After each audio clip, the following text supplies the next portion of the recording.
Nice. Well, soon. It's in Trevor's truck right now. Oh, okay. Randy.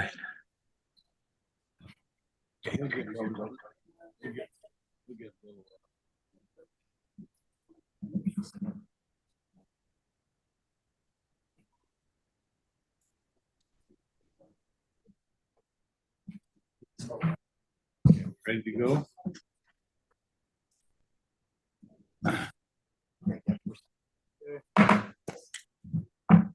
Bring this meeting to order. I'd like to welcome everyone here. All right. I'd like to welcome everyone here. This is the 27th day of April. The time is 1:30 and the Board of Compass is in session. I'm going to have our executive director call a roll. Thank you, Mr. Chair. Drew Alexander. Here. Rod Beck. Here. Jason Brinkman. Here, online. Give me just a second. I'm going to start over. I didn't have my microphone on. So Drew Alexander. Here. Rod Beck. Here. Jason Brinkman. Here, online. Yes. There. Can you hear me? I'm online today. Right. I'm seeing Jason online and I think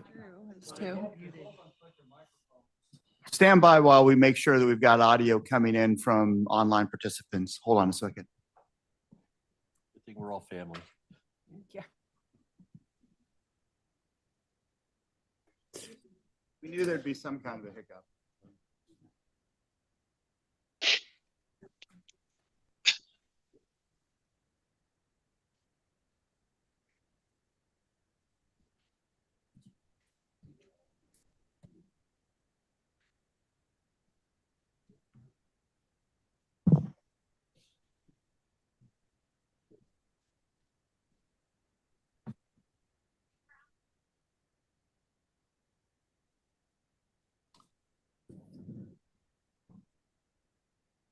Well, how about Jimmy Halliburton? Since we can see your video, can you hear us?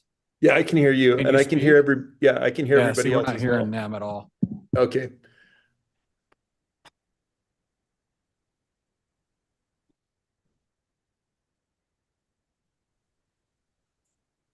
Jimmy by any chance?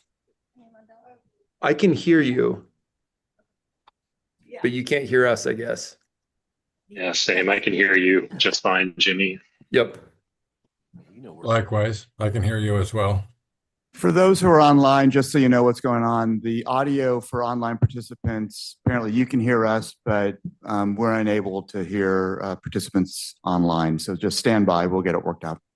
Are they muted? We muted them. No, they're not. They're not universally muted. Either microphone's coming on. Okay. sounds like a pilot on PSA. PSA pilot. We're delayed right now. Yeah.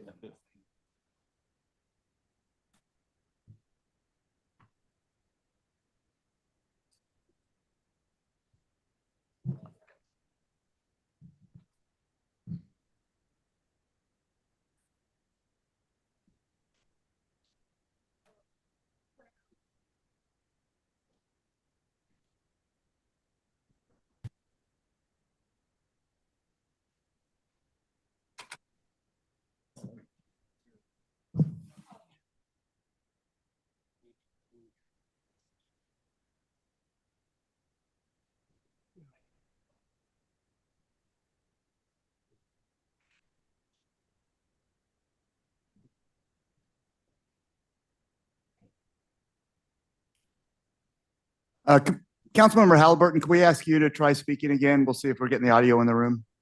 Yeah, can you hear me now? There we go. Cool. All right.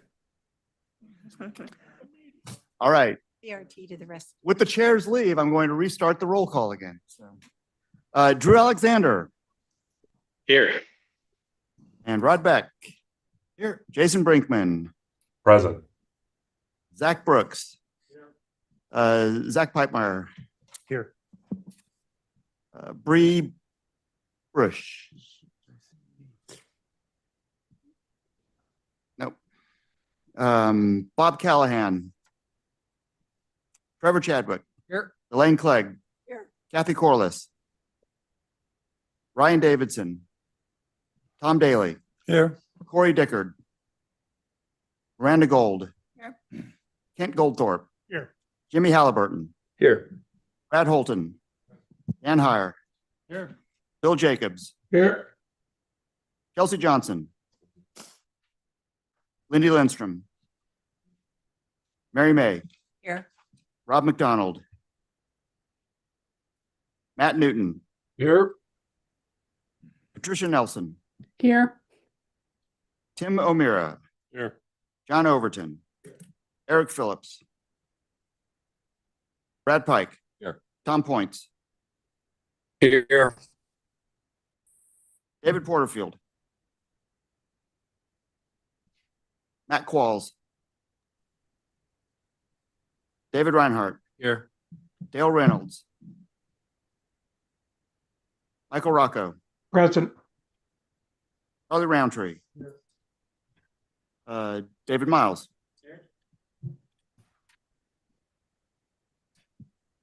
Troy Smith, but I think I see David left. Here.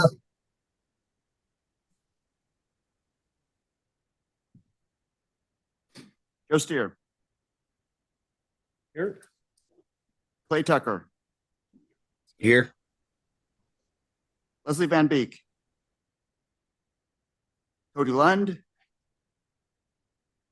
Mickey Zog. All right, Mr. Chair, we have a quorum. Thank you. It's been suggested, and I concur, that right now, in the last most recent times, we've lost our treasurer of this board, and we lost a member, Rick Hoggebone, and we lost Jackie Hutchinson. And I just been informed that the predecessor to this board was another organization, but it's nevertheless, it was what was before this was formed, and that was Mayor at the time, Dirk Kempthorne. If we could just pause for a moment of silence in recognition of those three individuals, I'd appreciate that. Go ahead.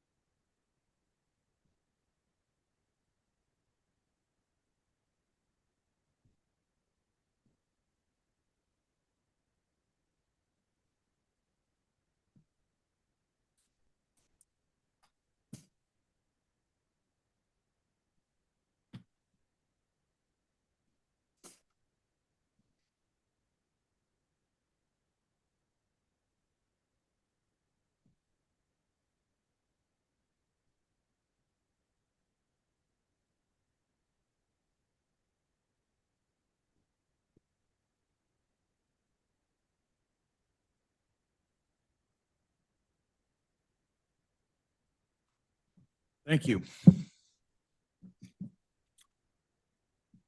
I don't know when Dirk Kempthorne's memorial service will be held, but we can let you know if you'd like to know that. I don't think that's been planned, because he just passed on Friday evening. Okay, now we'll take open discussion and any announcements. Any announcements or open discussion? Mr. Chairman, Jason Brinkman with ITD. Yes, go ahead, Jason. I think Craig will likely get to it later in his legislative and governance updates, but there have been some fairly substantial changes this year in the funding available for transportation, and that particularly affects the state highway system. The department is working through updates right now as far as what that means for actual projects and our ability to bond. Just wanted to point out that anyone from Compass membership that'd like to be involved in the ITD side of that, we do have monthly board meetings. There'll be one in May, the 14th, and it's in Pocatello, but it is available to attend online, where the board will be assessing alternatives for the revised program. And then the board will typically decide that at the June meeting, which is in Boise. There'll be a workshop on the afternoon of June 16th and a meeting on the 17th, where the board is expected to adopt a funding scenario. Of course, in the meantime, ITD staff and Compass staff, and then through RTAC and the board, will be working on updating the Metro tip as well. But just wanted to provide an update on those dates. It is a very significant update this year. There's over $1 billion worth of funding that will have to be cut from the program as a result of those changes. So it'll be a much more significant year in terms of the update.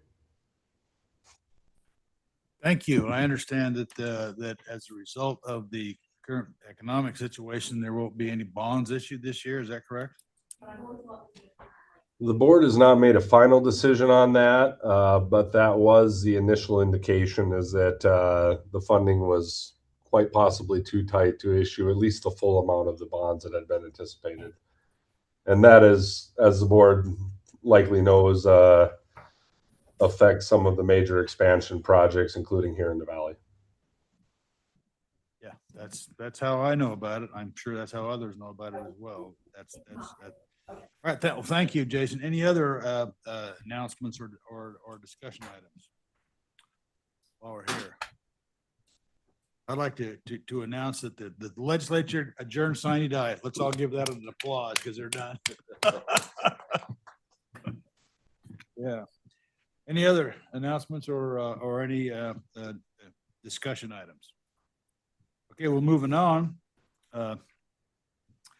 The first item is designate items as intra-county or Metropolitan Planning Organization. Mr. Chair, there are no items that we're designating specifically as an intra-county or Metropolitan Planning Organization. Okay, all right, well, moving on. We have the consent agenda. I hope everyone has had a chance to look at that. If you have, or if you have any issues. I'll make a motion to approve the consent agenda. I'll second. Okay, we have a motion by Trevor and a second by Miles here. Overton did. Oh, I forgot that. Oh, I missed it. I heard it come from this direction. All right, a motion moved and seconded by those individuals. Is there any discussion on the question of the consent agenda? Hearing none, all in favor, say aye. Aye. All opposed, if there's any. Hearing none, motion carries. Thank you. All right, now we have a couple of special items. One is a member agency presentation. Justin Lucas from the Highway District is here, and he's going to give us a few updates on some regional projects. Go ahead, Justin. Mr. Chair, members of the board, thanks so much for having me today. As mentioned, I'm Justin Lucas. I'm the Chief of Operations and Infrastructure at the Ada County Highway District. We are, as you know, a unique agency. We're a single county-wide highway district that has jurisdiction over the public roadways in all of Ada County, except for the state highway system. We're one of one, and well, I have quite a bit to present today, and I'm glad to take any questions you may have. Hopefully this can be conversational, and if you have questions, please go ahead and interrupt me, obviously through the chair if that's what he'd like to do. So ACHD is, we're primarily, as I say, we're a transportation agency. Our focus, our core, who we are under our commission's direction, is an agency focused on taking care of the assets that we have been given by the public. That's what we live and breathe, and that's our core mission every day, is talking about how we can take care of all these assets that we've been entrusted with. It's a very large system, over 5,500 lane miles of roadway network. We're here in Idaho, relatively a small state, but ACHD as a transportation agency is one of the largest in the Northwest due to our unique configuration. We also manage over 465 signalized intersections. I put the plus up there because we're adding signalized intersections and other signalized crossings annually. This is a lot of infrastructure. One of the unique benefits of a countywide highway district is that all of the signals in Ada County are coordinated and connected. Even those on the state highway system, we work under an agreement with ITD to coordinate and maintain all of the signal infrastructure in all of Ada County. So whether you're on Eagle Road or Fairview or south of the freeway somewhere out in Cuna or in Boise, all of that signal infrastructure is working together to manage as best we can the traffic and congestion flows that are out there. We operate, our primary method of operation for our signals is a camera detection system. This is a proven method. If you ever want to see how it works, give me a call. I'll take you out to our new traffic operations center. I'll show you the whole brains of the operation. It's something you'd see in a movie. Big TV screens with all the different signals out there and all of the different video feeds that we have. We don't record anything. It's all live video used for making decisions in real time, not for recording purposes. Sidewalks and pedestrian pathways are also a major part of our network and something we spend a lot of time and money thinking about and maintaining.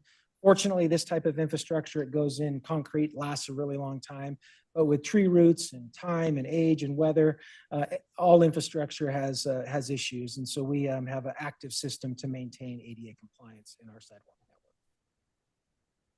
So beyond asset management, which is, as I say, our core function under our commission's direction, we also, as one of the fastest growing counties in the country, we have a lot of infrastructure to build also, and to add and expand the system based on all the growth that we're experiencing. So what we do on an annual basis through our budgeting process is we talk about this and discuss what investments do we need first to maintain the system, and then what monies may be available to expand the system. This is an iterative conversation on an annual basis. It also relies on our 5-year plan, which I'll talk about a little bit. But with all those different sources, we're able to put together funding for the different priorities that we have. Our FY26, this fiscal year's budget, is $257 million. We did not receive $257 million in new revenue. ACHD has processes by which we save money for projects. We've also received special grants and other things through federal and state funding, which increase our budget beyond our typical revenue sources. But at $257 million, it's a large and complex transportation budget, once again, under the direction of our commission. This is how it looks. I've been working at ACHD since about 2008. And back then we talked about the idea of the 50-50 split, which is trying to maintain approximately half of our budget dedicated to capital projects. That's not all expansion. Some of that is capital maintenance. And we've talked about it for years that we're not going to be able to maintain that. We're not going to be able to maintain the 50-50 split. Here we are in 2026, and we're still at a 50-50 split, largely because of outside and extra revenue sources that we've received through the state of Idaho and through federal funding. And so you can see that's our breakdown. Capital projects, which includes capital maintenance. We have a development services division, lots of operational projects associated with our maintenance division. And we have been working quite a bit lately on capital facilities and trying to modernize our organization. So beyond all that, I want to talk about some projects today.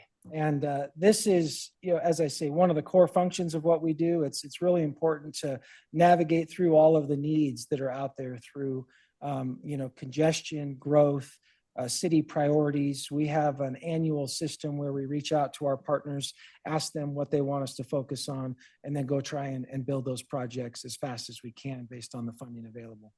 I think this is a really good example project, one that we're actually, phase one is essentially complete, which was the Overland and Linder intersection. And we are going to be opening bids. We just opened the bid on this. We have received bids and we'll be moving forward on the Linder Overpass, the construction of that project here this fiscal year. This is a major project. It's coordinated with ITD, our partner at the state.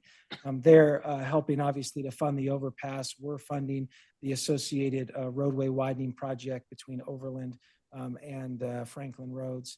This project also had strategic initiatives funding that supported it from the state of Idaho. So multiple different funding sources went through this, including funding from the city of Meridian, who helped fund design to keep this project advancing and moving forward. So really excited to announce this project is moving forward, and you'll see more construction along the interstate corridor above and beyond what's actually happening out there today.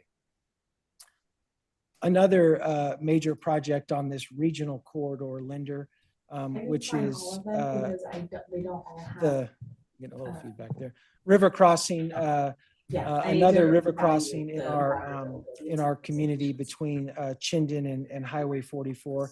There's obviously an existing roadway here. It's a 2-lane road. Of all of the roads in ACHD's jurisdiction over the past 2 or 3 years, this one has seen maybe the most growth in congestion and capacity demand. We've seen 100% increase probably over the last 5 years on traffic along this corridor. I saw the Mayor Starr shaking his head. He's going to argue it's probably Starr. I'm with you. They're both very important. I'm going to get there. Don't worry. And so we've been working on this project. Glad to announce we've begun design on this. We've initiated the project. It's going to be a multi-phase project. The project cost currently is probably north of $100 million. There's 6 different river crossings or bridge crossings. There's the Phyllis Canal. There's a lot going on here. And so this is going to be an expansive and extensive project that is obviously connects across the Ada County. Another major project that we've initiated working very closely with our partners on is the State Street Corridor. This is really underway. We have the State and Pierce Park intersection, which is being completed here relatively soon. We've completed the other major intersections along this corridor already, and we'll be moving forward on design and construction of the segments in between. This project has major implications for transit. This has been a long-standing priority of Compass and many of our partners connecting east to west through one of those unique connections with a river in the foothills blocking us on either side. State Street remains a key transportation corridor. We've been doing a lot of work on this and a lot of planning, and I'm glad to say that we're moving forward towards more concrete steps. Another big project we've initiated, the design has begun, is Star Road. This is another river crossing. These river crossing projects are so critical to the network. Once the Boise River creates a transportation barrier between, communities north of the river and communities south, and the river crossings really do carry a heavy load. This project is another $80 to $100 million project that we're beginning, would likely be phased also to make sure we can fund it correctly. And this is another significant improvement that ACHD is working on from a regional perspective. This is another significant new roadway that's being discussed and planned for. I would say it's much earlier on in the phases of planning and development rather than moving towards design or construction at this point. As you know, we have a major employer, essentially one of the largest regional employers, Micron Technology, at the Eisenman and Highway 21 interchanges on the freeway. This connection has been contemplated for over 20 years now, which is extending Lake Hazel down through south of the airport and connecting it with the Eisenman interchange. This is a project that is a rising priority for the city of Boise, also for Ada County. There's some complexity associated with how we get this project done with various different land holdings out there. But wanted to mention this as a kind of a rising priority for regional connectivity in Ada County, especially with the demand that we anticipate as Micron Technology continues to expand its facilities. Down in South County, this is a recent kind of announcement. ACHD received over $2 million to initiate the design on the Swan Falls overpass. This is federal funding. This is also a project that has been mentioned and discussed for many years. There's the crossing of the Indian Creek and the railroad tracks essentially connected at this location. And we're anticipating doing essentially an overpass over both facilities. So you'd be able to go over the railroad and the creek at the same time. This is a major project. As I say, we'll be initiating design once we get all the agreements and everything in place to keep this project and this idea moving forward, which really connects the city of Kuna from its south to its north side. 5 Mile Overpass is another exciting project that we've been working on for several years. This is a project that, as of right now, has been fully funded through essentially federal funds through the Compass process. So the design and the right-of-way acquisition, which we have funding for, we've worked through Compass funding to facilitate this. It's a really important project. It's the last overpass. We're talking about building the new Linder overpass. 5 Mile would be the last overpass essentially in the Treasure Valley that has not been touched with all of the different work that ACHD and ITD have done. Thank you. There are a couple others out there that have issues, Emerald being one of them. But this is over the main line of the freeway here. And we've been working on this project. It's exciting to see it move forward. One thing it lacks currently, though, is fully funded construction, which is something that we've got it ready for. I think it's a great project for competitive grants due to the nature of this project. But as of right now, we're targeting hopefully that 2030 timeframe for construction, but have not yet secured the funds to do the construction. But it will be essentially shovel ready when we get through the right-of-way phase. I'll also mention our raise and build grants that we've received. These are competitive grants that ACHD went after through different federal programs that are available. As of right now, we've received over $25 million in federal funding associated with these projects. These are various maintenance and safety projects on the Boise Bench and down into Garden City. These projects provide a lot of key connectivity and fill critical sidewalk gaps and things like that. They also will be rebuilding the roadway in various different locations for maintenance purposes. This was just a massive kind of undertaking to have, you get the money, but then you actually have to go execute on the projects. And the $25 million, that gives us design for everything. And then there's the first package, which has actually received construction funding through the federal grant process. So we continue to go after as many outside funding sources as we can to support these really important projects that our communities are asking for. Here's our 5-year plan. And I wanted to end with this, which is kind of it's an example of what we would consider being as transparent as we possibly can with what we're doing. It's also an example of, and an invitation really to anyone who's interested to see what we're up to. On an annual basis, we publish our 5-year plan, which has detailed descriptions and timelines for each of the projects I discussed today, and then all of the other projects we're working on. Those I mentioned are probably the largest we're working on, but there's also hundreds of other projects under development, both maintenance projects and all kinds of other projects that we are working on to move forward as a county. With that, I'll stand for any questions you may have, project specific or funding specific, whatever I can do to add value.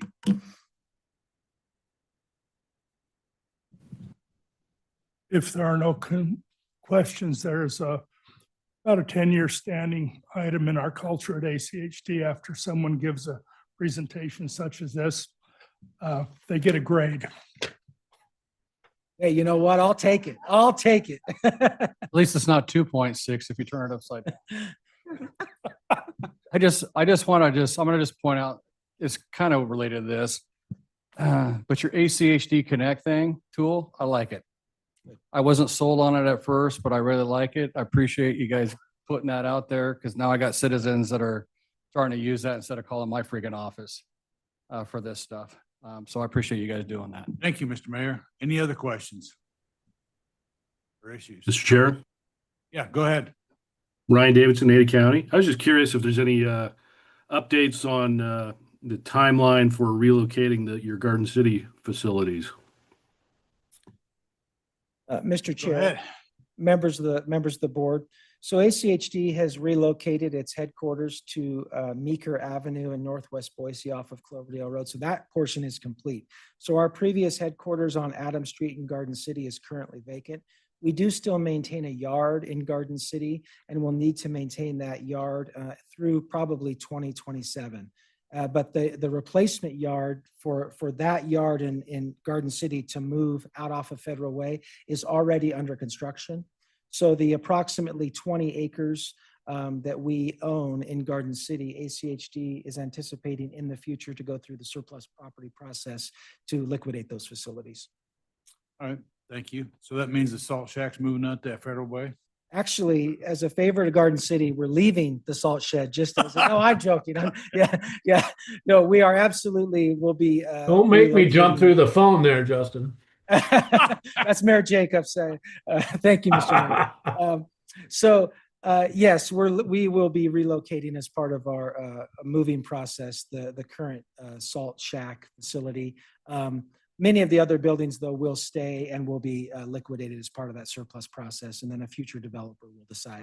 All right. Well, thank you. Are there any other questions from the board to Ada County Highway District?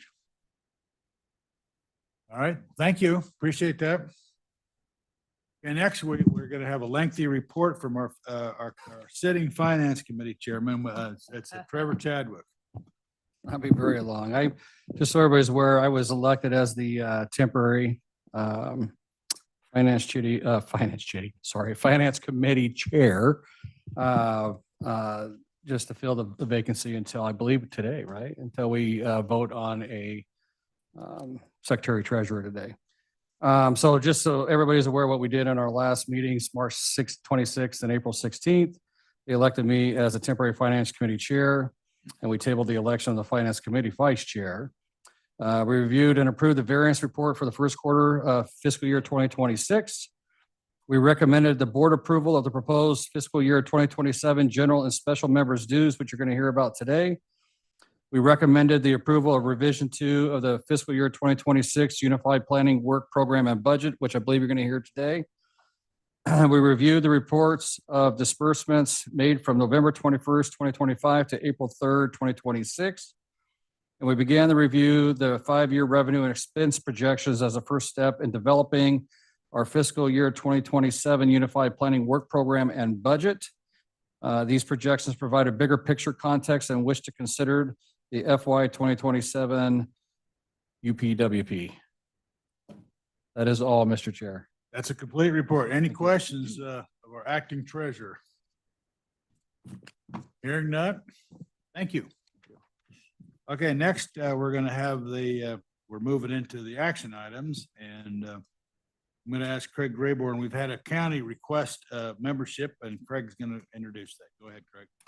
Okay, thank you, Mr. Chair. So at the executive committee's request, I started reaching out to some of the adjacent counties that are in the growth path, the long-term growth path for our region as it stands right now.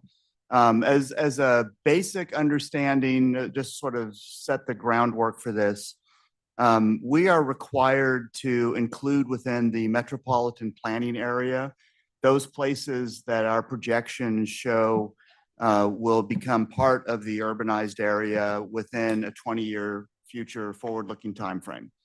And so that led to the executive committee asking me to reach out to Elmore County, Gem County, and they also asked that I reach out to some other adjacent areas as well, and we'll be in the process of doing all of those. With the growth patterns that we have that we're seeing right now, although we haven't formally adopted a new future growth forecast extending beyond the metropolitan planning area, we anticipate after the next census. We'll do that relatively quickly once we start seeing those data. And so that's sort of baseline one for why we're having the discussion that we're having now. Second, with the growth that we've had, that we've already seen in the agency, where we invited Boise County to join last year, or yes, still last year. No, 2 years ago now, December of 2024 is when their membership became effective.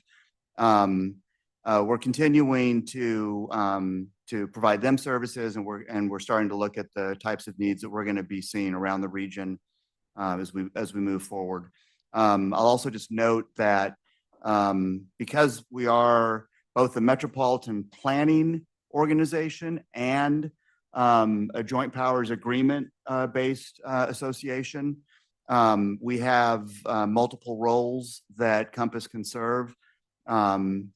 With Boise County and with Elmore County, presuming that the board approves their membership today, they would be joining not as part of the Metropolitan Planning Organization within those boundaries until that new boundary gets established, probably after the next census. So this starts the process of allowing an agency or an area that will be sort of part of our planning area in the near future to go ahead and start participating and building the relationship, so we can start understanding their data, their needs, and the services that we need to be providing for them.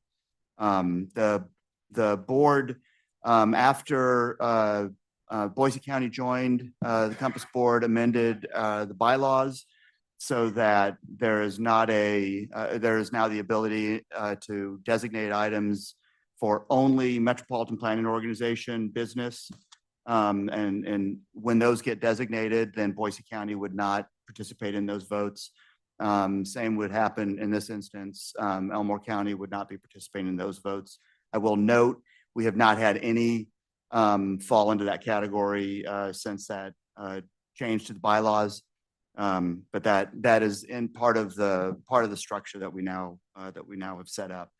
I do want to also note, that the Joint Powers Agreement has a number of potential activities that we can engage in with the guidance of the board and with requests from member agencies. And those include looking at air and water quality issues, economic development, emergency management, land use mapping and geographic information systems, which most of you know, that's something that we put a lot of effort into already.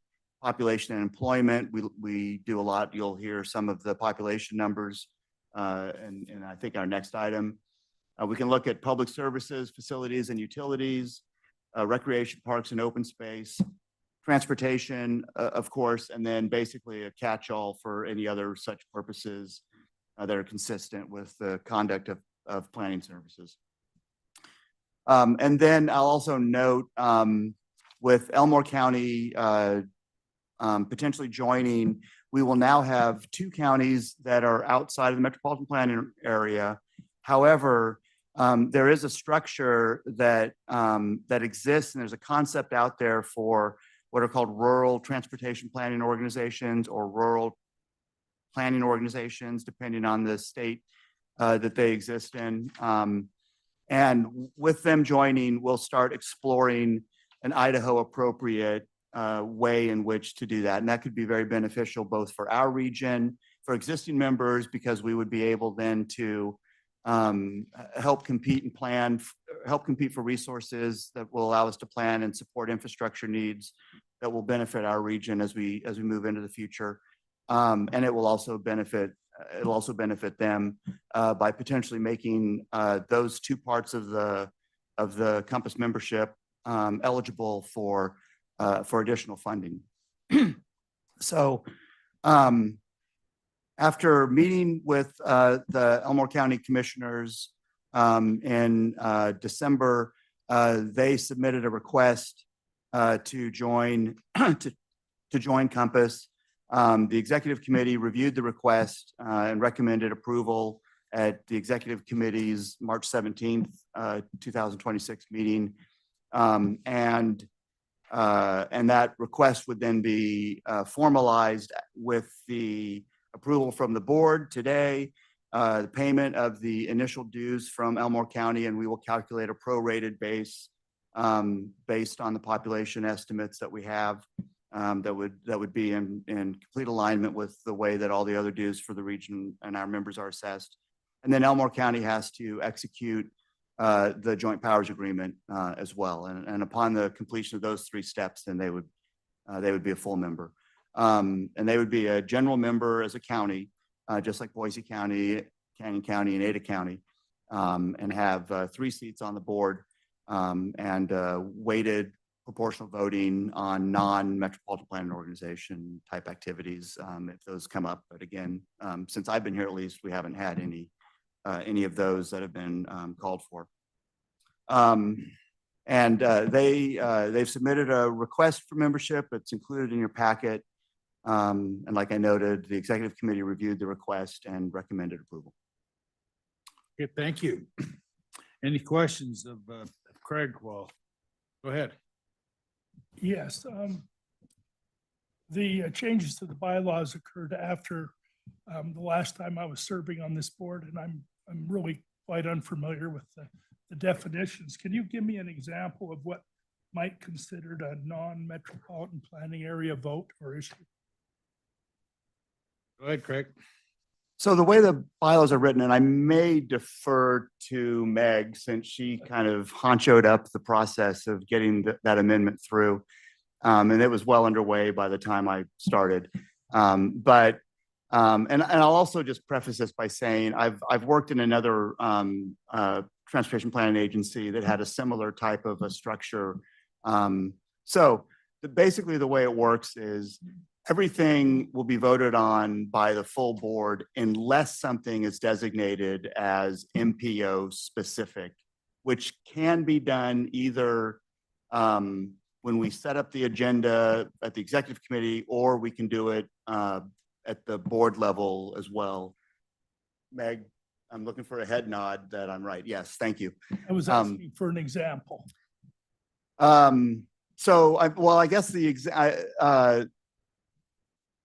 I think the way you phrased it is what made me lead to that. The way I answered that is basically everything is voted on by the full board unless it is identified as something where the members from the MPO area only want to be the only members that are voting on that item, in which case that would trigger a vote, and those entities that aren't within the metropolitan planning area boundary wouldn't be called on for those votes. So still haven't answered the question. Well, that's what I'm trying to, if you could maybe clarify the question, you're seeking an example of something that is a non-MPO issue. Well, if we follow through on the rural transportation planning activity, then that would not be within the boundaries of the MPO. Right. As a member agency, they could be coming to us asking for assistance with any of those items that I outlined within the joint powers agreement. I think in the initial conversations, they're hoping for us to help facilitate conversations with their highway districts. So there's some activities like that. I'll guarantee I know for a fact that both of those counties could use as much help as this organization could give them. I've got family living in Mountain Home, and whatever we can do for them, great. Yeah, well, if I could continue, we basically want to try to engage as broad a set of stakeholders as possible in all of the decisions that we're undertaking. Anyone that could potentially be influenced by those decisions, we would like to be involved and be able to contribute their thoughts and to be able to help generate the benefits from that. All right, thank you. Any other questions, Kent? All right, any other questions or discussion items before we proceed to a vote? I think that is the principle. It was when Boise County asked to be a member of this organization, that's when the bylaws were changed. Pretty simple. And it has to be a request to change the voting in an issue that just affects the metropolitan area. That's correct, Mr. Chair. Yeah, somebody would have to make a request or that it just be voted on by the metropolitan area as opposed to the broader board. All right, any other questions? All right, I'd accept a motion. Mr. Chair, I'd like to make a motion that we approve Elmore County's membership request into Compass. All right. You've heard the motion and made by Mayor of Star and Elaine Clay. Okay. Is there any further discussion before we proceed to a vote? There appears to be no discussion. All in favor of the motion signify by saying aye. Aye. Aye. Anyone opposed? Hearing none, the motion carries. Thank you. Mr. Chair, if I may, Yes. I would like to recognize that we have been joined today by Canyon County Commissioner Crystal Rogers, or not, sorry, not Canyon Elmore. County, Elmore County Commissioner Crystal Rogers, and their planning director, James Roden, both of whom we'll be working with closely as we start this process. Well, thank you. Welcome to the meeting, Crystal and Mr. Rogers. Thank you. All right. Okay, next up, we have population estimates. Austin's been working on this a couple of years to make sure it's accurate.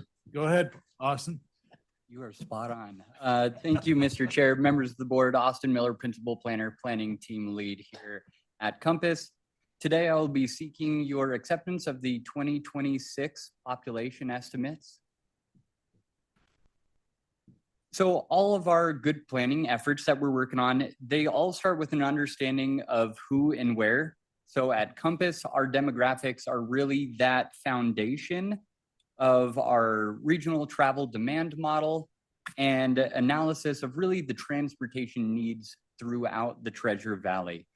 Our population estimates not only are critical to us here at Compass, but they are critical to your all's member agencies via efforts through the economic development, emergency management, capital planning, budgeting, school districts. We frequently share this information with your agencies to use in a litany of different ways. And our population estimates are also used by the private sector within our community. We have reached out with or have been reached out to by developers. Our demographic advisory work group has St. Luke's, who's worked with us on some of our population estimates. So demographics not only benefit us on the public sector, but the private sector efforts that we're seeing within our community as well. One critical bit of information about our demographics is how granular they are, and that really helps make them a lot more valuable and usable by all of these various different entities and various purposes that they serve. So our demographics are tied to nearly 2,500 TAZs or transportation analysis zones that we've divided Ada and Canyon counties into. Each one of those transportation analysis zones has a population estimate and population forecast tied to it. The 2026 population estimate was calculated using this formula. This formula has not changed for several iterations. So for some of you, you've seen this a few years in a row now, but we start with that decennial census, those 2020 population numbers. We then look at the new housing units that have been permitted throughout the region. We look at an average household size and then an assumed occupancy rate that we can apply to all those new homes occurring throughout the Treasure Valley. I'll get a little bit more into each of these now, just so you have a broader understanding of sort of how we're looking at this. So the decennial census, again, 2020, hopefully you took the survey. I know I did. We start with that number as the baseline. We did make a few tweaks, 5, almost 6 years ago now, when they first came in, because our data is so granular. Some of it, frankly, just didn't really make much sense when we got it from the census. So we'd have certain transportation analysis zones that would have less than one person per household or up to over 20 at times. We didn't want to carry that assumption forward, so we sort of put some sideboards on it and assumed that 1.5 persons per household could be the minimum that we would want to carry forward. And then 5 would be the maximum person per household. However, those assumptions were made, again, 5 years ago at this point now, no changes through this iteration. One thing that has changed is the units permitted. Your building department staffs have been tremendously busy, so a real kudos to them and a thank you from us here at Compass for sharing that valuable data with us. We compile all of the building permit activity, both residential and commercial, for the region and summarize it. So you can see here our new residential units have remained pretty they're not changing a ton in the last few years. However, if you do look a little bit further out, these are really high numbers. Not surprising to anyone in the room. We are growing really fast. The nice thing about getting that granular data from your agencies is we can then track it by unit type and then map it through our tremendous GIS team to tie it to the appropriate transportation analysis zone for which it belongs. That data does also come, like I mentioned, with a housing type. We can then compare that to an assumed household size that we get through the ACS or American Communities Survey. This is from the Census Bureau as well. So we can look at a 5-year average of persons per household coming from the census and tie that to the types of housing that we're permitting. So from the Census Bureau, we get an average person per household for each of the cities in the valley. For single-family detached homes, the predominant housing type in our region, multifamily and manufactured homes come directly from that ACS survey as well. And we have 2 housing types that we see throughout town. However, we don't get them directly from the census. So single-family attached, this is typically where you still have 1 unit on 1 lot. However, it does have a shared wall. Those units tend to be a little bit smaller square footage. So what we've been doing for the last several years is just take that single family detached number, multiply it by 0.85 to sort of reduce it 15% for the assumed persons in those homes. And then accessory dwelling units, we were able to find a peer study from a differing state a few years back showing 1.4 persons per accessory dwelling unit. Well, we don't have a local study with local numbers. That peer analysis has been the number we've been using for a few years as well on that front. So no changes there. There is a bit of a variation throughout the region on person per household, certainly between cities, also based on that housing type, which is why it's so critical to break the data down in this way to ensure that our population estimates are being as accurate as we can make them. And then we get to the occupancy rate. So this one I wanted to take a moment. You can tell by the large logo on the screen. I owe a tremendous thank you to our partners over at Idaho Power. So Idaho Power has been going through a little bit of staff turnover the last couple years. But for years, they've been providing us an assumed occupancy rate based on electrical load usage being pulled by all the various homes that we're looking at.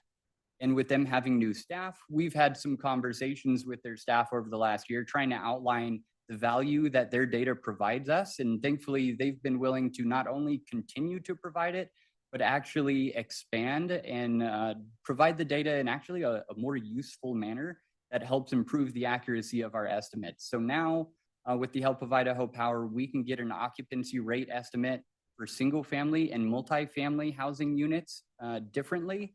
And then for new service, so service that's been connected in the last year, we can differentiate from service that has been connected for over years. So that existing service number, and make sure we are accounting the appropriate occupancy rate each. So real thank you there, as it's just, as was noted a minute ago, we're always trying to make these better.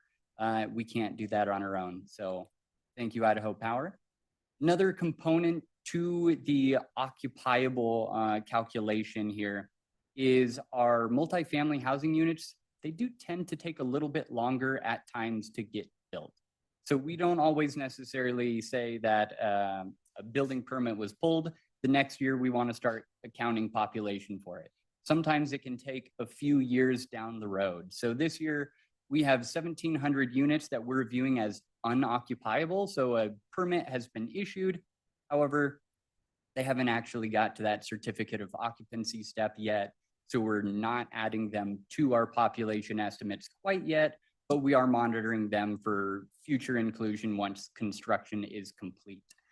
That 1,700 unit number is actually incredibly important this year specifically, because a few years ago, that number was up over pushing 6,000. You can see here in, was it 22, 23, we had a tremendous amount of building permit activity for multifamily housing units. Those units have been going through the construction process for the last few years, and a large number of them have now come online for our population estimate. So earlier we were looking at total number of units permitted. Our population did take a nice jump this year, even though we've been holding steady there. A big part of that was with all of the multifamily housing units that are now available to residents in our community. So real high level of the methodology, just a refresher, you start with the census, look at the new homes, the household size, and that occupancy rate. But that, as we were talking about earlier, applies to Boise and Ada, or goodness, I've screwed it up twice now. Ada and Canyon counties, my apologies. I'm getting ahead of myself because there is more. We do have our members over at Boise County. We don't have quite the same level of granularity on data with Boise County. So last year we did have to come up with a different estimating method for them. What we had done is we looked at their census growth rate at that time. It was from 2020 to 2023. Now that we have a little bit more data, we're adjusting. So we look at that 20 to 2024 growth rate, carry that forward. I think it was 16, 18 months. I can't remember exactly how that worked, but we'll carry that same growth rate forward to April 1st of this year, while maintaining that proportionate share of the cities within Boise County, with the exception of our member agency, Eagle, who has recently started permitting up in Boise County. Because we do get their building permit data, we can make sure we're accounting for that appropriately.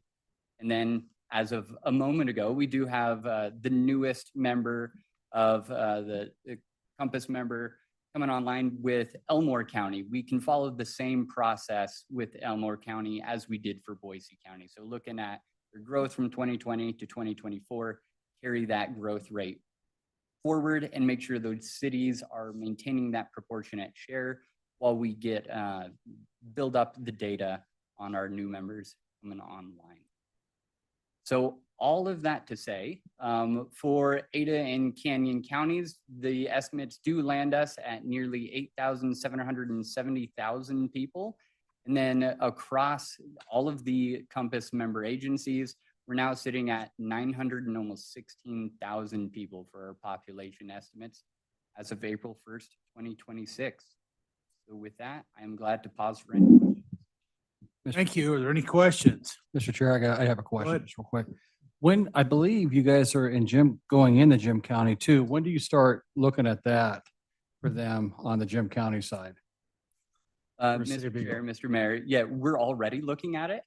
We actually had a meeting with Eagle staff on Friday, just verifying. We haven't seen any permits yet, and talking with them, we haven't missed anything yet, but they were showing us sort of what to expect in the Avamore phasing that's coming up. I don't know if it'll be next year will be the first year or the following. It sounds like it's pretty close, but we are monitoring and working with Eagle staff. They've been great partners there. All right, thank you. Any other questions? Mr. Chairman. Yeah, go ahead. Austin, as Compass expands, especially into a county like Boise County, what are you doing to understand which of those units are second homes versus full-time occupied? Good. Yeah, Mr. Chair, Elaine, currently at this time, we don't have a process built out how to differentiate between those. Building out the data sets for specifically Boise and Elmore counties is going to take a little bit of time and a little bit of work, just because we don't quite have the built-in relationships that we do with our local building departments who can send us that information. So a big part of it is going to be relationship building, being able to improve our data as we go. But at this time, that is not information that I have. Okay, thank you. Are there any other questions? Mr. Chair, Yeah, go ahead. David Reinhardt, West Eddy School District. Thank you for your presentation, Austin. As permits grow, which we've all noticed, we at the school districts, we seem to see a leveling off of occupancy rates or even a downturn. Does that connect with your data in terms of occupancy rates in buildings, say in Ada County?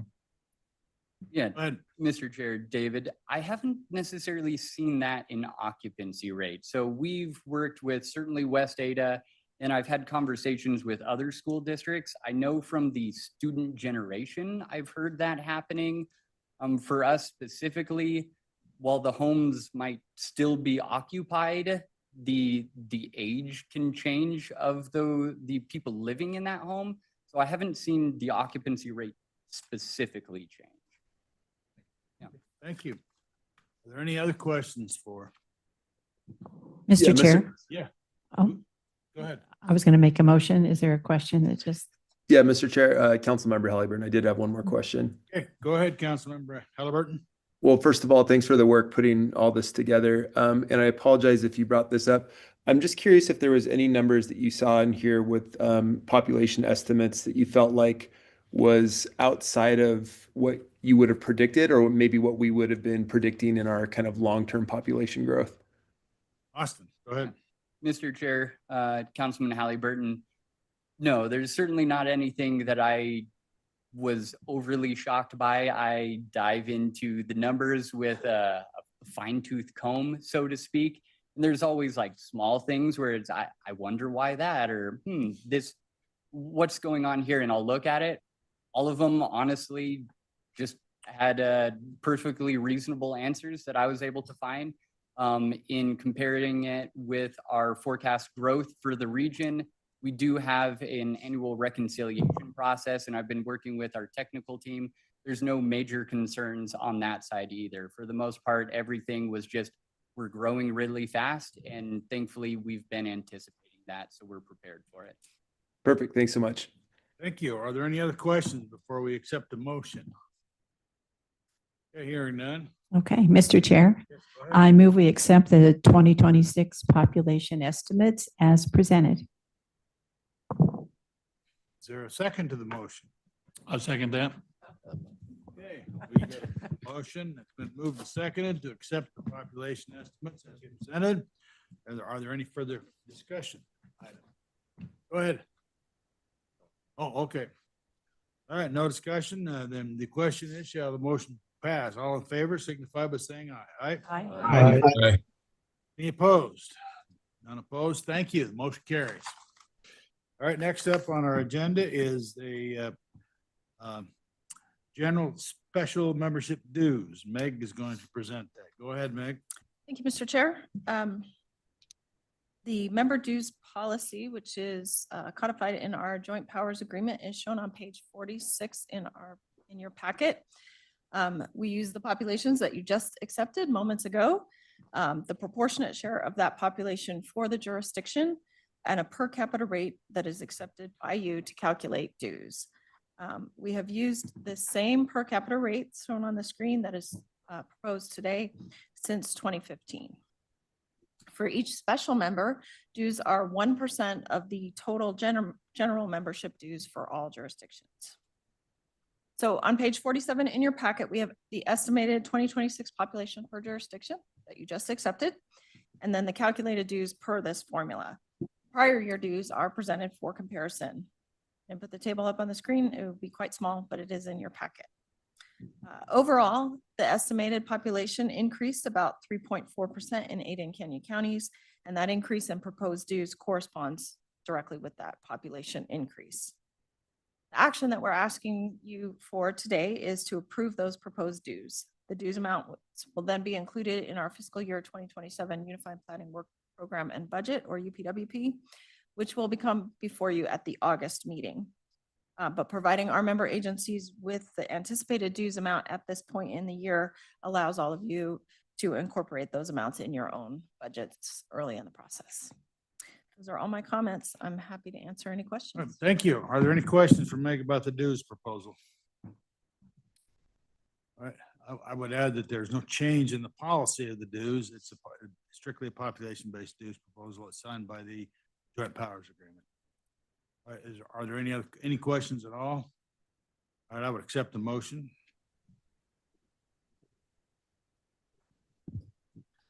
No one wants to pay more. I'll make a motion. The Compass Board of Directors approves the FY 2027 general and special members dues as presented. Second. Yeah, who seconded the motion? All right. You've heard the motion. Is there any discussion on the motion? Hearing no discussion, all in favor of the motion signify by saying aye. Aye. Aye. Any opposed, if any? Hearing none, the motion carries. Thank you. Okay, Meg's still up. Thank you, Meg. Next up is adoption of resolution number 082026, approving revision to the FY 2026 Unified Planning Work Program and Budget. Meg, go ahead. Thank you, Mr. Chair. This item begins on page 48 in your packet with the memo. The entire Unified Planning Work Program and Budget document, or UPWP, is provided in your packet. I'm happy to answer questions on any part of that document. But my comments today will focus just on the schedule of changes, which is on page 51 in your packet. We will walk briefly through those changes shown on the schedule, starting with the increase in STPG, Surface Transportation Block Grant, TMA funding. As we have talked about in previous meetings, several projects had bids that came in significantly under estimates, making some additional STPG TMA funds available to program through balancing actions this year in fiscal 2026. Compass, with the direction from the executive committee, submitted the Transportation Expectations Poll project, and that project was added to the tip per our tax recommendation. This poll will provide statistically significant data at the major jurisdiction level from citizens about their transportation expectations and priorities. This data will be useful for Compass and its member agencies in informing decisions around prioritizing and funding projects, and it's expected to be conducted in the summer of 2026. Next up are some adjustments to the project development program.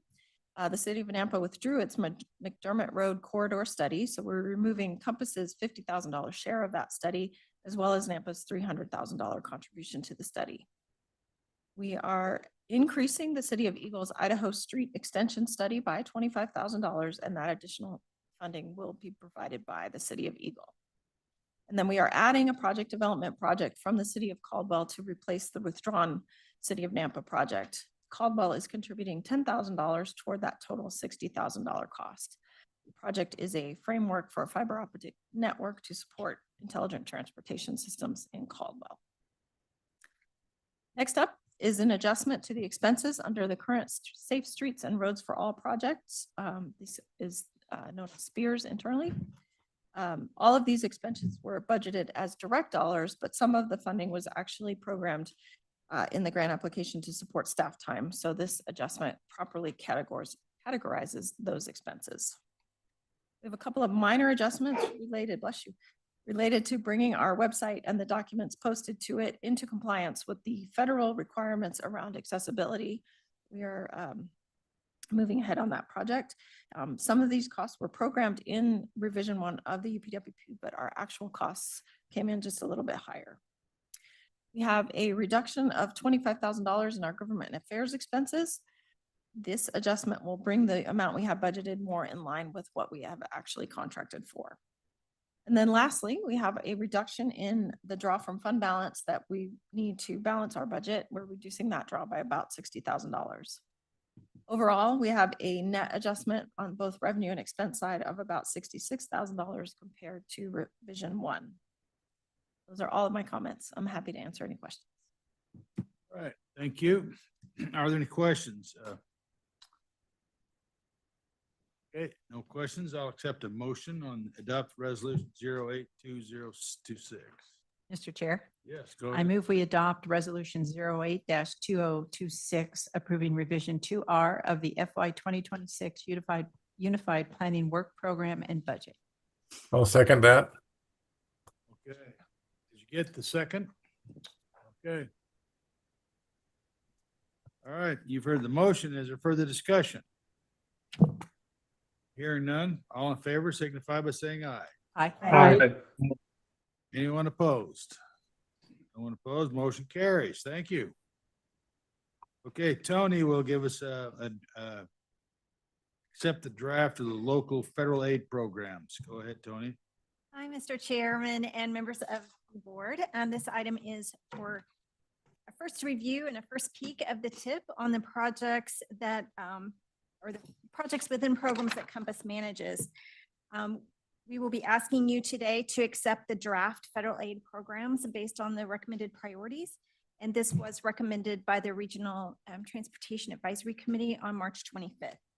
So today I'll go through the process we have gone through until this point, provide some high-level information on the funding plan summary by program, and also open this for any questions or discussions. So first of all, the information from today's discussion will ultimately result in the draft project list for the fiscal year 2027 to 2033 Regional Transportation Improvement Program. And the project list will be similar to this current report for the 2026 to 2032 program. Today, we will be focusing only on those programs that Compass manages, and it'll ultimately include many other programs as well. But today, we're focusing on the Surface Transportation Block Grant, which is the most flexible form of funding, the Transportation Alternatives Program, which is for non-motorized transportation, the Carbon Reduction Program, which reduces transportation emissions. It also includes projects such as sidewalks and truck parking, that sort of thing, as well as public transportation. The two areas within our MPO are handled a little bit differently. For the Boise urban area, which is the transportation management area, that area gets direct allocation of funding, and all of these programs fit within that direct allocation. The Nampa urban area has shared allocation of funding with all other similar sized MPOs across the state. The Nampa urban area only includes the STBG large urban funds and the carbon reduction program, although the Idaho Transportation Department has taken over the management of those carbon reduction program funds. As a reminder, projects are identified during the regional long range transportation plan. As Austin will be discussing a little bit later, the prioritization process for selecting those projects that are prioritized within the long range plan. Those needs feed into the member applications and are ultimately funded through our programs, or they enter the resource development plan, and my team will be looking for other funding types to fund these projects. So during the application process, we focus first on new projects entering the federal aid programs. Member agencies submit applications, and phase one was due back in November. And then if they were eligible for federal aid, we requested them to submit a phase two. Because the types of projects are so different in the applications, we ask different questions based on the fact if they're roadway, public transportation, alternative transportation, or studies or special projects. So all projects except for the studies and special projects are scored using criteria based on the goal areas of communities in motion. You can see safety is weighted the heaviest throughout our scoring process, followed by economic vitality, quality of life, and convenience. There's also specific points based on if a project or application is specifically listed in Communities in Motion 2050, and they also get additional bonus points for readiness and the local agency's priorities. Studies and special projects are not scored, but they go through a separate process called paired comparison. So these projects are where every project like that is compared with every other, and they are selected based on the priority of the RTAC member scoring. So each project is scored on the same general criteria, but the questions are slightly different to match the mode of transportation. This details in the Compass application guide, and we are currently working with your staff to develop next year's application guide. So you'll be seeing all of this detail this summer for next year's program. The overall process is driven by several Compass board policies. These are also all based on the goals and visions of Communities in Motion 2050. The first is the funding policy, and we'll be requesting a change to this policy based on a recommendation of the Compass Executive Committee a couple of months ago. The balancing policy, which provides sideboards for balancing the programs that are managed by Compass. The funding eligibility policy, which kind of gives us guidelines of geography for these funds. And finally, the TIP update policy, which provides the overall general guidance of updating the TIP. So starting with new project applications, we had a total of 8 applications for federal aid projects. These are summarized on page 77 in your packet. NAMPA applied for a minor widening project at Middleton and Nampa Caldwell Boulevard, and that is recommended for funding. And ACHD applied for 2 of those bundles that Justin talked about earlier in the Build and Raise Grant design project. So 2 of those are recommended for funding to move forward. One of them is considered partially funded.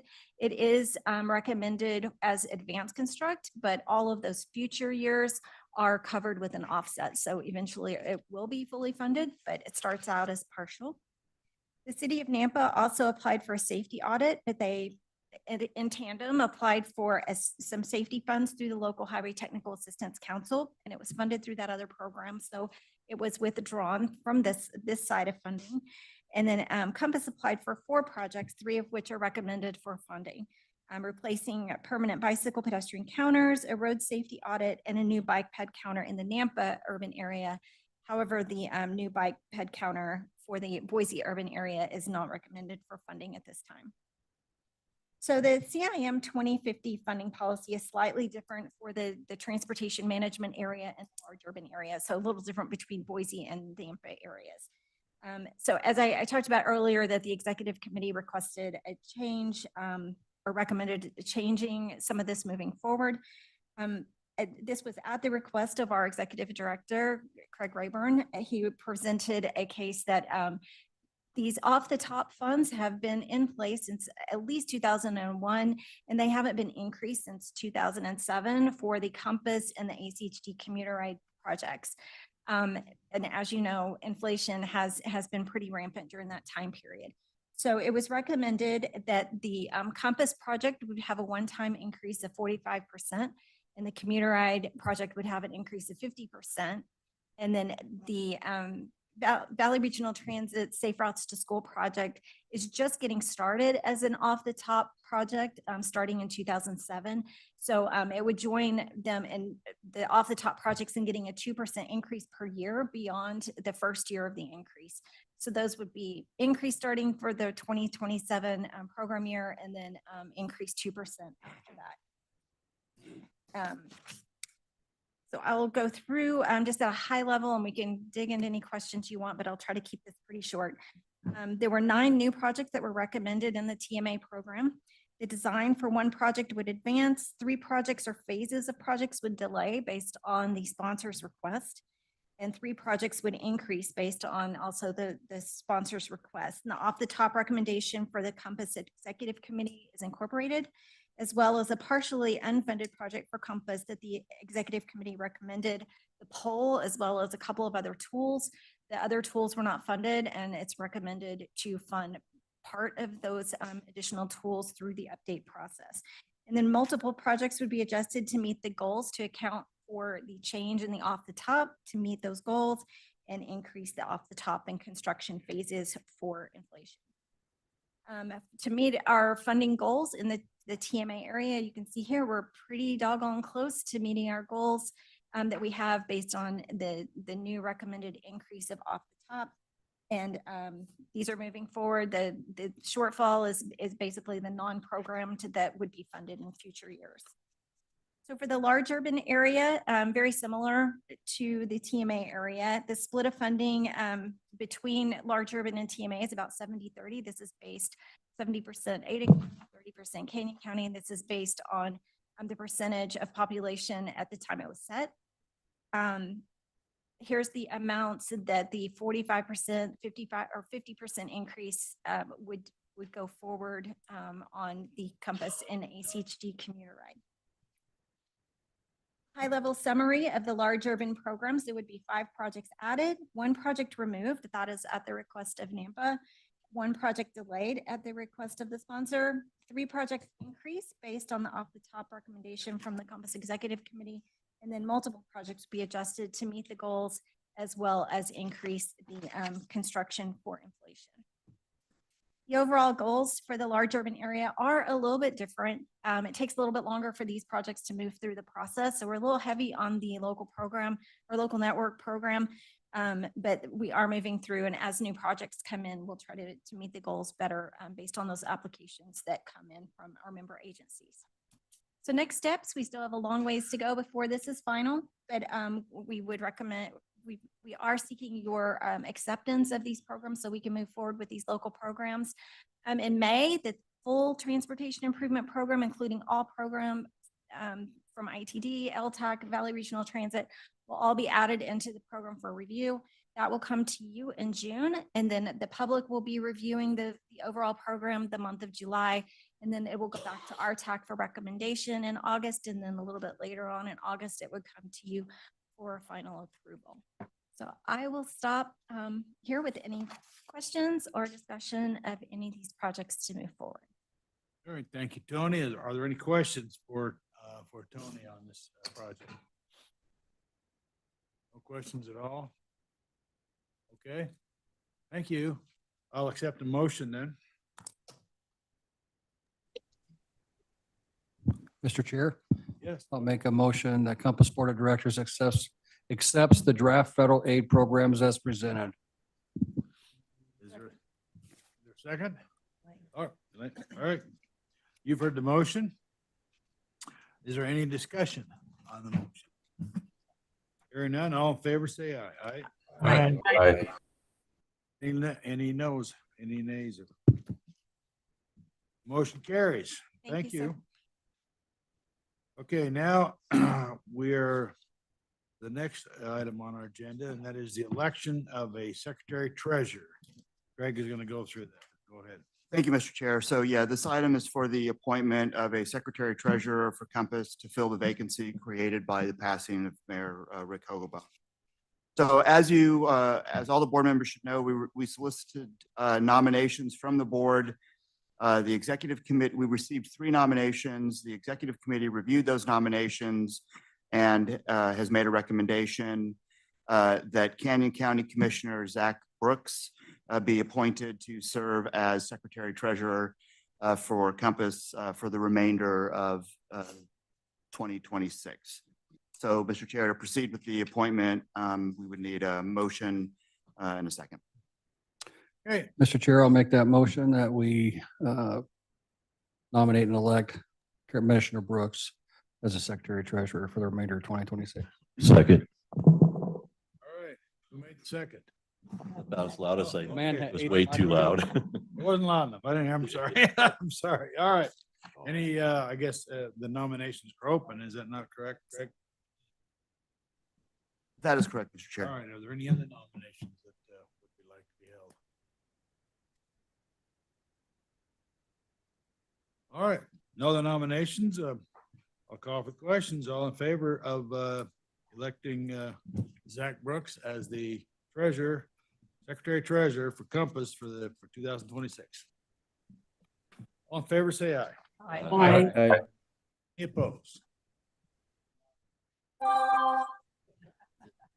Okay, it appears to be unanimous. Congratulations, Zach.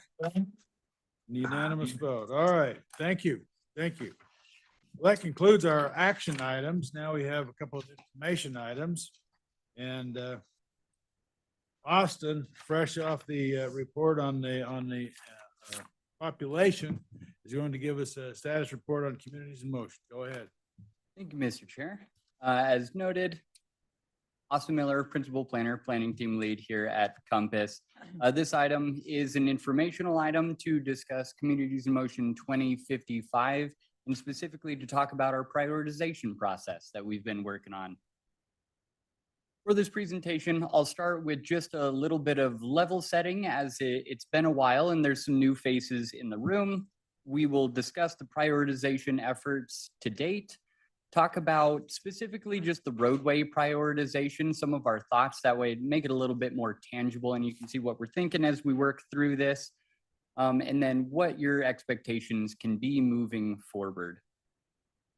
On that level setting note, as the Metropolitan Planning Organization for Ada and Canyon counties, there are federal requirements that we must meet in order to keep receiving the federal funding coming to our regions. One of these is the Regional Long Range Transportation Plan. These plans are required to include certain components in their development to meet that federal intent, make sure we're doing what they want us to. While each of these is important, not just because they're required, but also because they are just good planning efforts, there are also good planning efforts that are not federally required. And that's a bit of what we're talking about today. It is not a federal requirement to have some of these priorities. However, with the tremendous growth that we've been seeing in our region, historically, we've had these in our plans and are certainly proposing to do so moving forward. So we wanted to outline some of our thoughts today for you all. Communities in Motion 2055 is the next iteration of our Regional Long Range Transportation Plan. You all set the foundation through the approval of the forecast back at your December 2024 meeting. This time last year, we were discussing the survey results from our Move What Matters survey, to where we asked members what their priorities were for the region. I'll touch back on that here again in a moment. But now what we're trying to do is determine what transportation infrastructure is a priority for the regional transportation system. So in Communities in Motion 2055, we're going to have a wide array of projects included in it. So we take a look at the multimodal transportation system from the regional level, yet these projects can be identified in a whole host of different ways. So we have projects coming from the state. Some of our local planning efforts can identify projects that make it into this plan, and a lot of the regional planning efforts that we do here at Compass also will end up in Communities in Motion. The tricky bit is that while we have this many projects and a whole host of needs, we all know we don't necessarily anticipate the amount of funding to construct all of them, hence the need for the prioritization list to determine what projects are most beneficial if they were to be implemented.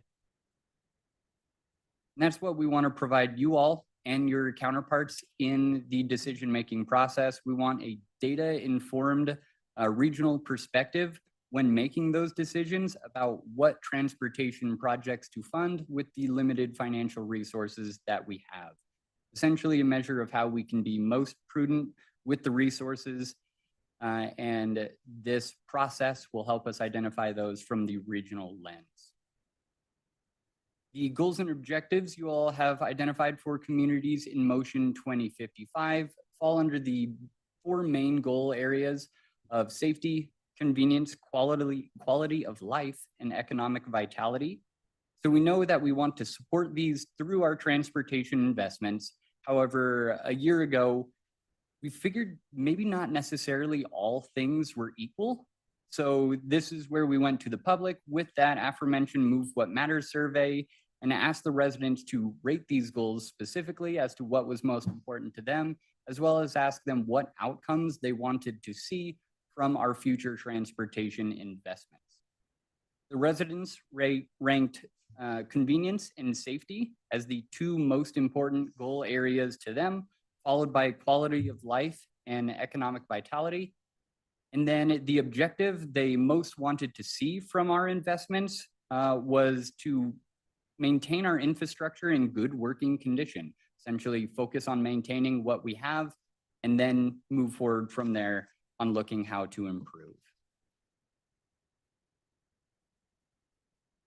We're now using this feedback to make sure the various processes and policies that we have in place here at Compass are all working together cohesively to support these priorities. So we want to make sure that Communities in Motion prioritization, this item here today, is consistent with our congestion management process, for example, that you all set in 2022, and that our funding policy is allocating our funding resources in alignment with those desired outcomes that we have heard. We also want to make sure that our TIP prioritization and project funding is supporting each of these as well, making sure that the projects that we've identified as the most beneficial are the projects most likely to receive funding should an application be submitted. To help us out with all of this, we have been leaning on various groups here at Compass, relying on their expertise to help and guide us.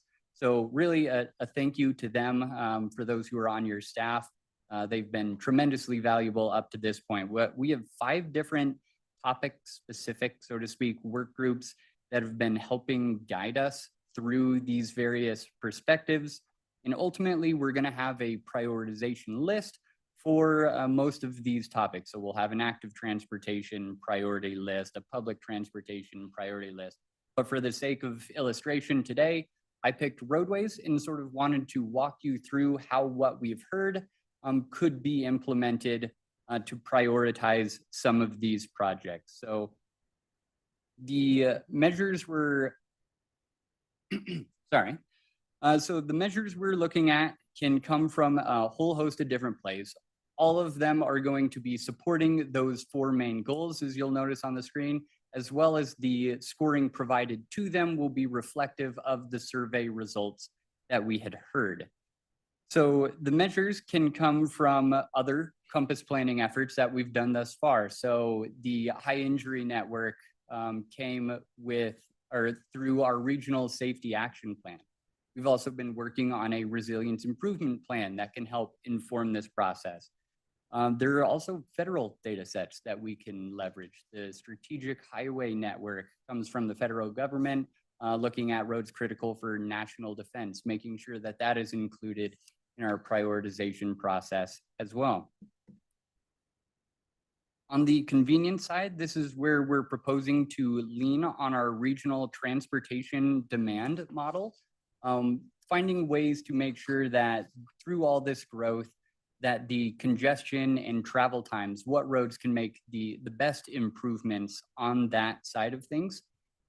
This was actually something that we're taking and carrying forward from Communities in Motion 2055 project prioritization. We had provided these, what I found really helpful corridor level summaries to really help visualize all of the heavy data analysis that is sort of going on the back end. So this is a snippet from our last go round, but something similar. Hopefully you can see in the not too distant future to help see what the pros and cons of each of these projects are as we work through prioritizing them. We have our work groups who are actually helping us build some of these measures as well, ensuring that we're using the appropriate local context provided, for example, environmental considerations. The environmental team at ITD has been really helpful in helping us understand what things our member agencies should be considering if looking to do a federally funded project in certain parts of the valley. And then we have measures that can help make sure we're looking at the transportation system from that multimodal network that we strive for. So ensuring that we're looking at things like freight or active transportation system and how they could be benefited through our roadway projects, ensuring they get representation in that scoring as well. This process is also flexible. So one of the proposed changes that we're looking at making is incorporating our congestion management process into the scoring. So with this, we'll be looking at making sure projects are aligned with the various strategies you all have approved for the region, and while always making sure that we comply with those federal requirements that we started with at the beginning. So we'll be taking the next 4 months. We'll continue to work with our work groups and your all staff through those work groups, as well as RTAC, to refine the specific scoring metrics that we're looking at. We'll then bring them back before you all in much greater detail at the end of summer. Couple that with the project identification and the funding forecasts that we're also going to be working on. We can then use this prioritization process to get a draft list of regional priority transportation projects, both funded and unfunded, to you all later this year. So with that, I am glad to stand for any questions. Thank you. Any questions for Austin? Mr. Chairman. Go ahead. Not really a question. I just want to comment that was a very good presentation and you explained it well. So thank you for that. All right. Thank you. Are there any other questions? Any questions from the bridge up there? Nope. All right, well, thank you. I might note that we are ahead of schedule. No, I don't want to stop. We are exactly. We are ahead of schedule, and next up, we'll get a status report from Craig on our state and federal legislative issues. Go ahead. Thank you, Mr. Chair, and I plan on using all of that available time. So thanks, everybody. No, I've actually abbreviated this a fair amount from what I showed the executive committee a couple weeks ago. I'm going to talk a little bit about both the state legislature as well as some of the things that I heard on a trip to Washington last week. So just a quick overview of the 2026 legislative session for Idaho. They adjourned, as we noted earlier, on April 2nd. They processed in total, considered in total, about just over 1,000 bills. Budget was the primary topic, unsurprisingly.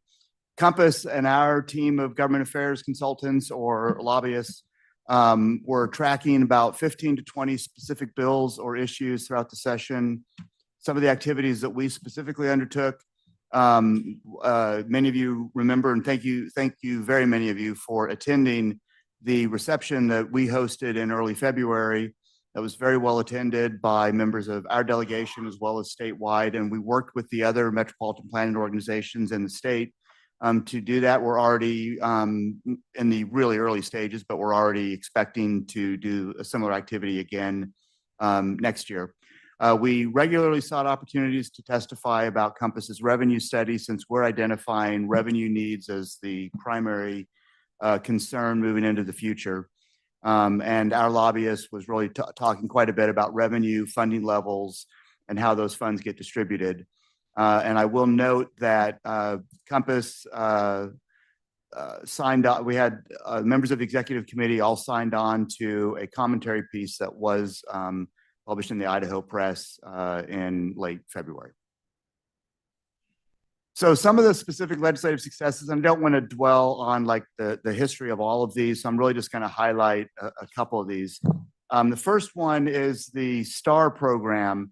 That's the one that allows future sales tax revenues to be used to repay the upfront investment cost for a local project that gets paid for initially by the developer of the project. It has to be a new retail project that's going to generate sales tax revenue, and then those revenues can be repaid to the developer until they've been reimbursed for the cost of the transportation infrastructure.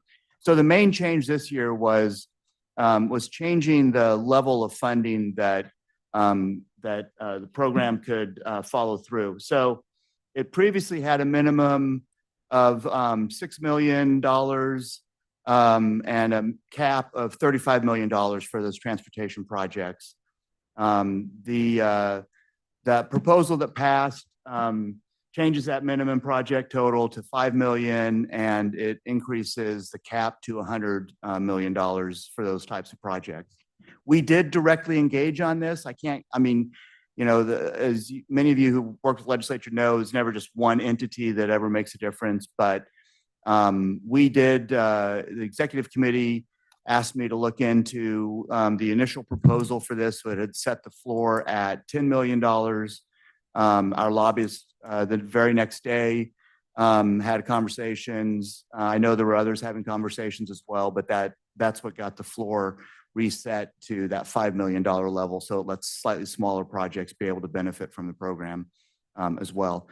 The last ones that I'm going to mention are the two where we actively engaged on trying to restore some of the revenue that had been cut from the budget, revenue both for ITD and for local agencies as well. And so I'll show on the next slide, there was a holdback of about $45 million from ITD's budget this year. We engaged on supporting a restoration for part of those funds, but basically a transfer from the strategic initiative or a continuation, I guess, of the strategic initiatives funding for fiscal year 2026 to restore some of those funds that have been cut. And then a follow-on piece to that legislation that guaranteed that the split between ITD and local agencies would continue with the regular 60-40 split, so that 60% of that restored money goes to ITD, and that's beneficial for us. I'll talk about, I think, in the next two slides. And then a portion of those dollars will also go directly to local agencies through the highway distribution account.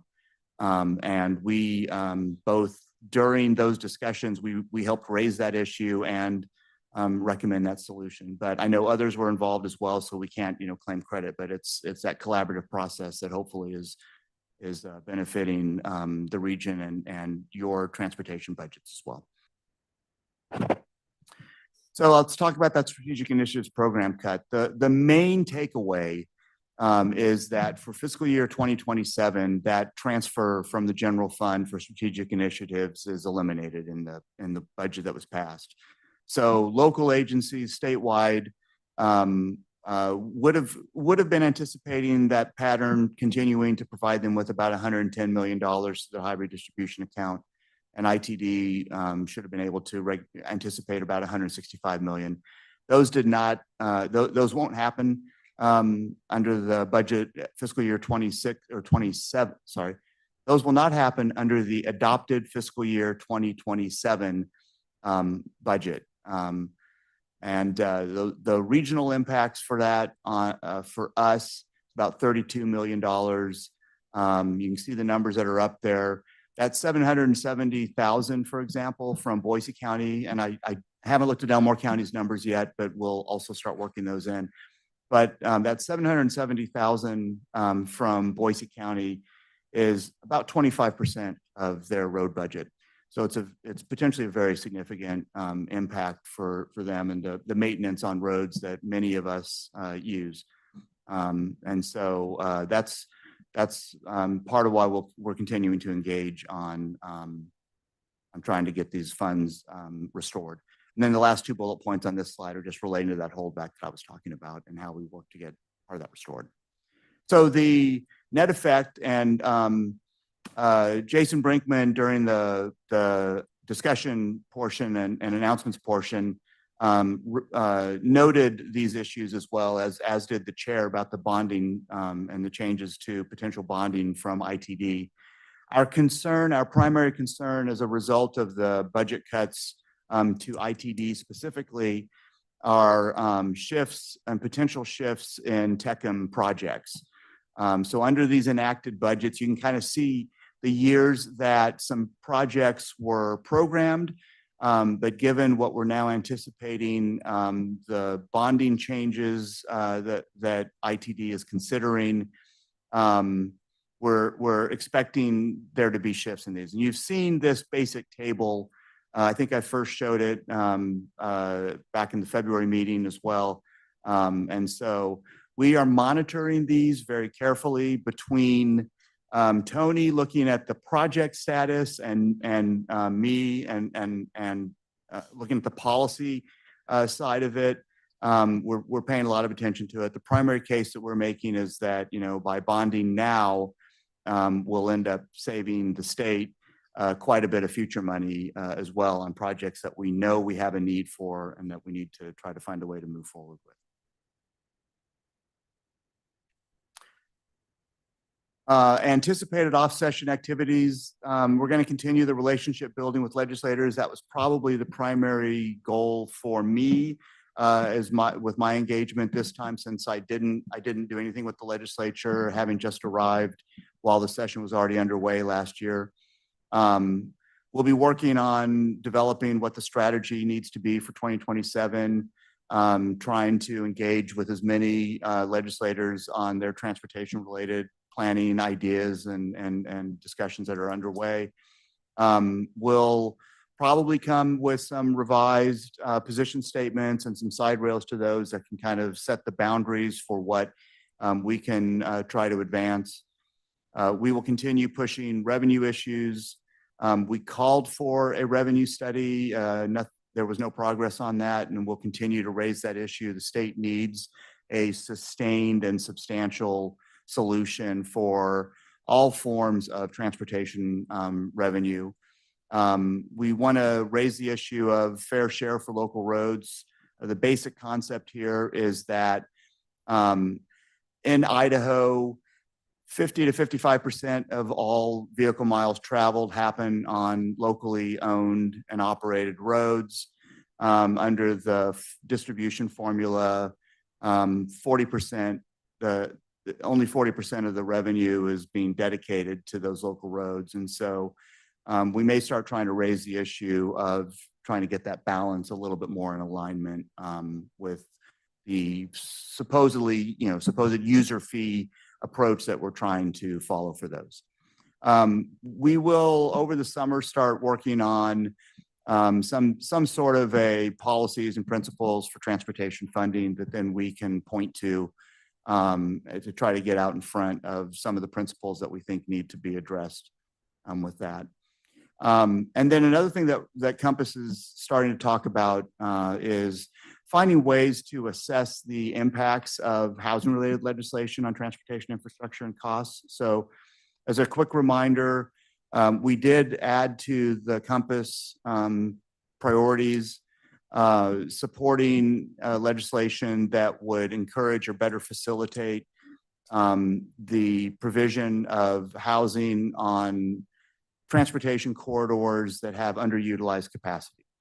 And so with the bills that were passed relating to housing, we want to try to come up with a framework for how we can assess those for what they'll do to transportation infrastructure and costs. And so we're going to be exploring that over the next few months as well. So that's all the state level stuff. And then I'll move into the federal, but I'm happy to pause right now to see if there are any questions or follow up on the state level activities. Any questions on state level activities to Craig? I don't see any. Go ahead. Okay, thank you. And moving on, this will just be the one slide on this. So just as a reminder for federal transportation reauthorization, the current law, the Infrastructure Investment and Jobs Act, expires on September 30th of 2026. That was a different, a uniquely structured bill in that it had the regular bit of authorization for transportation funding, but it also had a very significant amount of what was called advanced appropriations, which are outside of the regular authorization and appropriations process. So it's basically dedicated general fund dollars from the feds to go towards both programs and a number of discretionary or competitive grant programs. Now, the one thing I will say is federal transportation reauthorization has never happened on time. Since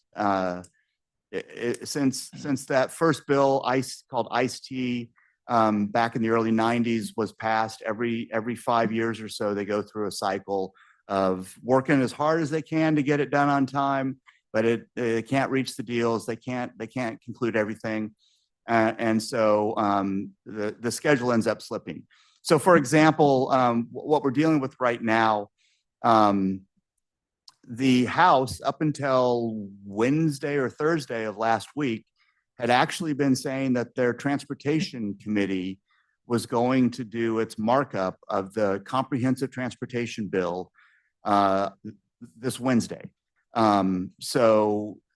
But they hadn't yet released any legislative language or proposals or details outside of staff at those committees and leadership of those committees. So the regular members of the committees weren't seeing any of the language, and none of the House members yet had been seeing any of that language. And so they did finally on Friday announce that they're not going to have that markup 2 days from now. But the meetings that I attended last week, the latest thinking is that there will probably be draft language sometime in the next 1 to 2 weeks that gets out to the public, so that there can still be a markup, potentially sometime in May. But the overall consensus is that if a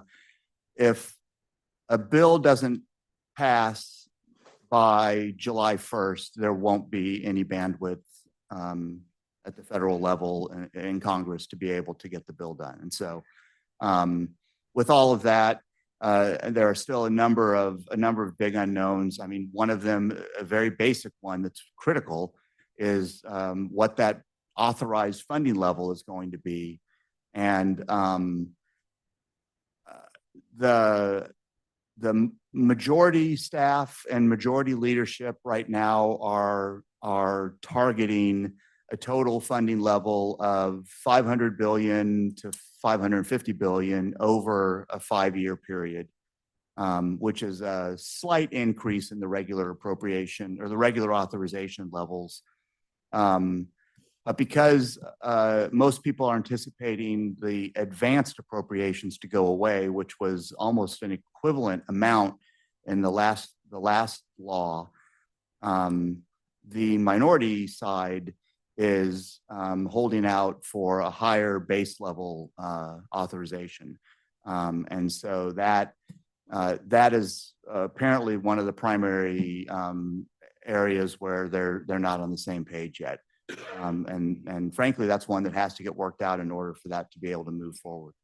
Underlying all of that is that the Highway Trust Fund, which is the place where all of the federal gas taxes go, and has been meant to be used as the primary source of funding for transportation, will, by the Congressional Budget Office's most recent forecast, will become insolvent in 2028. But I will also note that as long as I have been doing transportation planning and looking at the federal picture, there have been general fund transfers that have been used to pay for the transportation bill. There used to be a regular, one of the primary fights that used to happen was between donor states and donee states, where states that, every state wanted to get back at least as much as they were putting into the funding. And because of these general fund transfers now, literally every single state in the country is now what's called a donee state, which means they're receiving more than they contribute. And so trying to find a way to address that is another big policy discussion that has really just, it's been out there for a while, but I think it's been getting some serious traction just in the past couple of weeks. But I think all of the solutions that are out there, which basically boil down to different ways of reducing the total funding on transportation, which no one wants to do, to raising the revenue to pay for transportation, which no one wants to do. There's traction on the need to address it, but there doesn't seem to be any kind of consensus around solutions to that. I'll note that there's a proposal out there. It does have complete language, what's called the Basics Act. I'm not going to try to go into a lot of detail about it, but it's a comprehensive proposal. I guess I'll try to say this as carefully as possible, but if the control of the House of Representatives changes parties as a result of the November election, odds are this Basics Act, a lot of the language in this Basics Act will be the starting point for what ends up coming out of the transportation proposal, at least on the House of Representatives side. And so we're paying attention to that and kind of what the responses and discussions are around that. And then another interesting tidbit that I picked up is that project delivery reform. So you can just think of that as ways to speed up permitting on transportation and other major projects. And some NEPA changes, a National Environmental Policy Act changes, will likely be included in whatever comes out. That's not usually the case, but it has to do with some nuances around floor time and what the schedule of Congress looks like right now. There's floor time scheduled for project delivery reform. And I think the goal now is to try to piggyback transportation bill onto those discussions and incorporate all the project delivery stuff into the transportation bill. So it could be a transportation bill that actually has some pretty significant policy changes as well than what we would typically see, just with funding sources being identified and eligibility and so on. But it could have a lot more to do with speeding up project delivery activities. So as a result of all of that, I realized when I was there last week that a lot of my government affairs type time over the next 4 to 6 months is really going to have to go towards paying attention to what's going on at the federal level, because a lot of people think that what gets shaped over the next 4 to 6 months, although the law won't pass, probably, I can't make that, completely. That's what the expectation is, at least, that the law won't pass, but that what gets discussed and turned into language over the next 4 to 6 months is really going to be what turns into the law. And so I'm going to be engaging with our national organizations on that, as well as our delegation. The Idaho delegation has a small amount of direct authority over or participation in the transportation reauthorization at the committee level. But I'll also be trying to work some of the contacts that I have from previous positions. One of the speakers at the event I was at last week was a member of Congress from Nevada, who I knew from my time in Nevada and was able to spend a little bit of time just talking with her right before she gave her presentation. She's on the committee and is a high-ranking member of that committee. And so I'll try to do what I can to do the best representing Compass's and our regions and our state's interests. So that concludes the update. I'm happy to answer any questions on the federal side. Thank you, Craig. Are there any questions about the federal issues? Go ahead. I would just echo everything Craig said. I've had to spend a lot of time in DC the last year because of my Amtrak duties, and I've been able to engage quite a bit with our congressional delegation and others around many of these issues. And it's the next 6 months likely won't end up in a bill, but will likely set the stage for whatever is in the bill after that. So they're really important. On the transit side, there's a couple of very important things that we're working on, including the level of funding for bus replacements that right now is being projected to decrease by almost 50%. Last time that happened, the country lost 25% of its public transportation fleet. And it was really devastating. So we're working really hard to make sure that doesn't happen, for instance. But those are the kinds of details that are happening on the roadway side. There's the trust fund issue, I think, is going to be an incredibly important one in figuring out a way to actually design a pay for that might work long into the future and not just for the next few years. Could really be groundbreaking in terms of the future. All right, thank you. Are there any questions? All right, hearing none, we'll move on. We have the executive director's report, which we almost just got, but go ahead. Yeah, Mr. Chair, that's information only. It's staff reports are in your packet. All right, staff reports in the packet. Well, hey, unless there's any questions, are there any questions about the staff report? Hearing none, we're going to adjourn ahead of time. I'll accept the motion to adjourn. Mr. Chair, I move Yeah. we adjourn. All right, you've heard the motion. Is there any questions? No, we can't. That's non-debatable. All right, all in favor, say aye. Aye. Aye. We are adjourned. Thank you. Thank you. 15 seconds early. 1 minute.